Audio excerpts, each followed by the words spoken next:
Hello everyone, I'm back again. Sol Esperanza here. Buhay na buhay pa. I think meron ako na namang sipon para akong ngongo. Yan, anyway, kahit anong pinagdaanan natin sa buhay, ngayon parang ngongo ako, parang may sipon ako. But laban lang. Yan, enjoy lang ang buhay. Kasi ganyan lang talaga. Hindi na ako masyadong nakaka-upload sa YouTube channel kasi nga very busy na po kasi may mga dapat pa akong unahin. Pero syempre hindi ko naman nakakalimutan ang ating YouTube channel kasi nga it's the other side of me na maggawa ng mga video. Yun ang hobby ko. Ayan, yung mag-edit ng video, ng photography, something like that. The other side of me, and that's the old side of me. Yeah, my old job and my old me. Kaya lang iba na kasi ngayon ang buhay. Kasi nga, nandito tayo sa Canada. So, mostly, nag-i-start pa lang kasi kami. Kaya kailangan namin mag-ipon. Ayan, para sa hindi na tayo tumatanda. Hindi na tayo tumatanda. Bumabata na tayo. So, kailangan nating mag-ipon. So, need to work. Ayan, and alam naman ng iba na pag nasa Canada ka, work, pero depende sa yan kung anong choice ang gusto mo. So, ang choice na gusto ko is mag-work nga muna. So, anyway, salamat sa lahat ng mga sumusuporta lagi. Salamat sa mga andyan pa rin na nanonood at hindi nang iiwan. Ayan.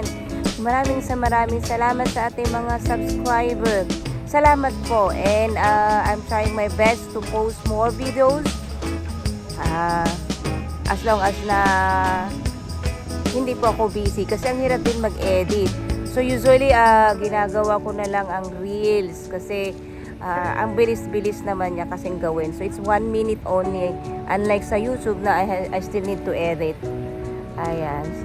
So salamat po sa ating lahat. So ngayon po ay August 28, 2023.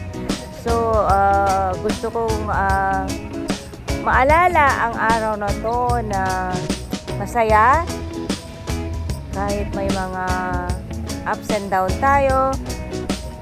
I'm happy with my life. Minsan hindi.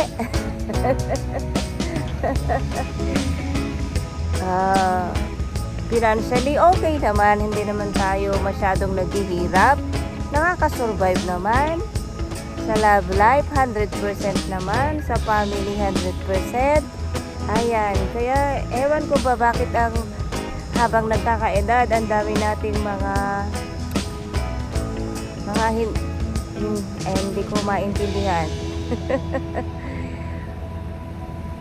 Ayan. Ganyan ata pag menopausal na, no? Anyway, tumanda na tayo ng hanggang ganito. So, susubukan pa ba naman natin kung anong meron tayo, may mga pinagdadaanan tayo, di po ba? So, laban-laban lang. Kung may aalis, may darating. Kung may magsasara, may magbubukas. So, yun lang ang aking pananaw sa buhay. So, hindi natin makukontrol lahat ng bagay. Ayan. Salamat. And, as always, stay healthy. Ayun na lang muna ang aking sasabihin kasi minsan hindi ko na-apply sa sarili ko. And thank you everyone. Bye for now.